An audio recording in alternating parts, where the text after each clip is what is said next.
Parce qu'à la base, je suis journaliste culturelle, pour ceux qui me connaissent.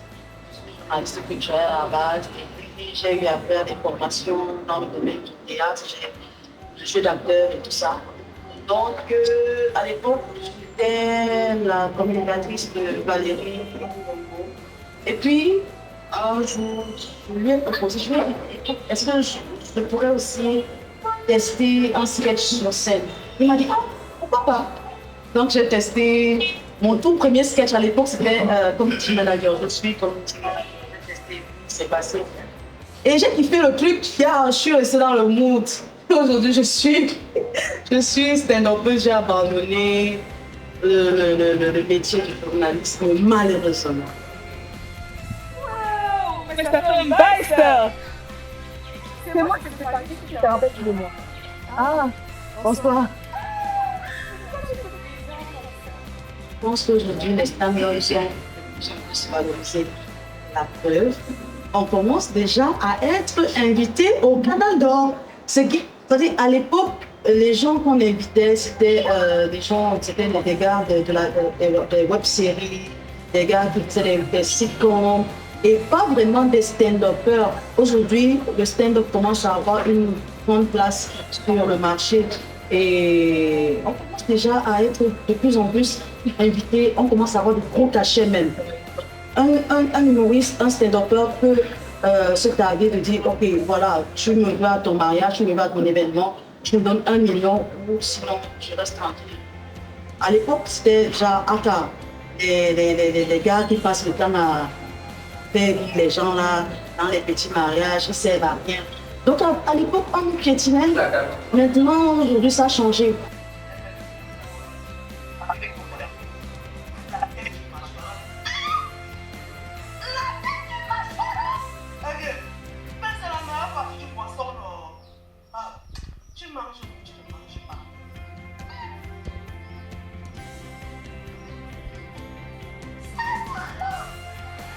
En fait, il faudrait briser ce mur-là. On appelle généralement ça le 4e mur. Il faudrait briser ce mur-là. Être capable, ton texte il est écrit à la base comme ça, de façon linéaire. Mais maintenant, savoir comment punchliner en discutant, en dialoguant avec le public. Ça, c'est chaud. Et ce sont des choses qu'on écrit à la base. On écrit à la base. Parce que les gens se disent souvent que oui, tel artiste, il improvise bien. Non, c'est pas qu'il improvise. C'est juste que l'improvisation, là, ça a été prévu. C'est ça, briser justement le 4e mur, en fait. Ramener le public, en fait, dans ta causerie. Fais comme si tu étais en train de causer avec tes potes. Mon projet, c'est de devenir star. Donc, faire des tournées à l'international, partout, faire des textes qui captivent vraiment. Oui. C'est ça. Je pense que c'est le projet de tout artiste, en fait. Être international, être écouté un peu partout.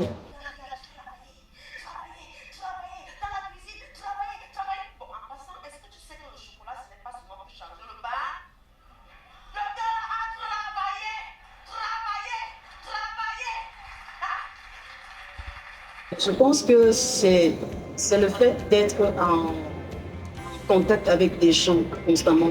Si je suis, par exemple, dans les bars, avec des amis, là-bas, par exemple, dans les bars, tu as constamment des petites histoires du quartier. Et ce sont ces histoires-là qui font rire, des histoires drôles du bar que tu peux ramener sur la scène, mais de façon encore plus osée, plus humoristique.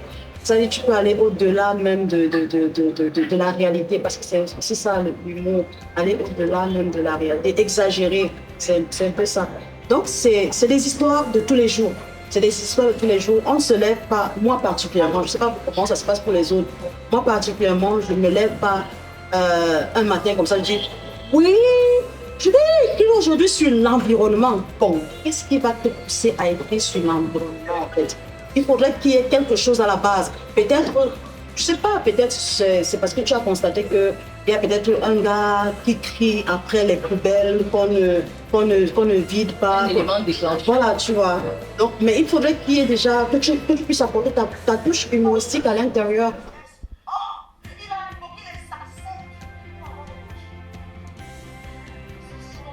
Moi, ce qui m'intéresse, c'est de savoir est-ce que j'ai upgrade entre-temps, est-ce que dans ma façon d'écrire, est-ce que ça s'est amélioré. C'est ce genre de feedback, en fait, que je recherche.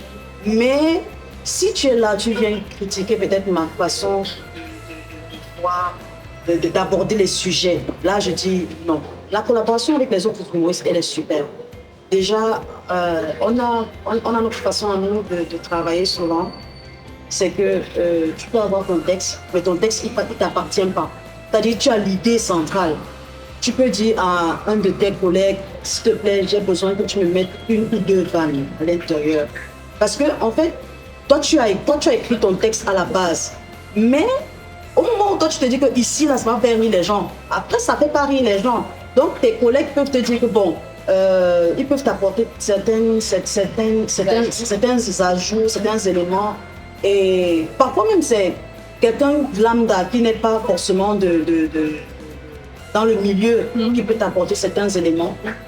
Le plus important, en fait, c'est que ce soit un truc qui va intéresser tout le monde. C'est des ateliers de formation, en fait, qu'il y a généralement au Cameroun. Des ateliers de formation qui sont offerts par des humoristes, des aînés, tels que Valérie Dongo, tels que... Il y a plein d'humoristes, en fait, qui offrent des ateliers de formation en stand-up, en humour, en écriture humoristique.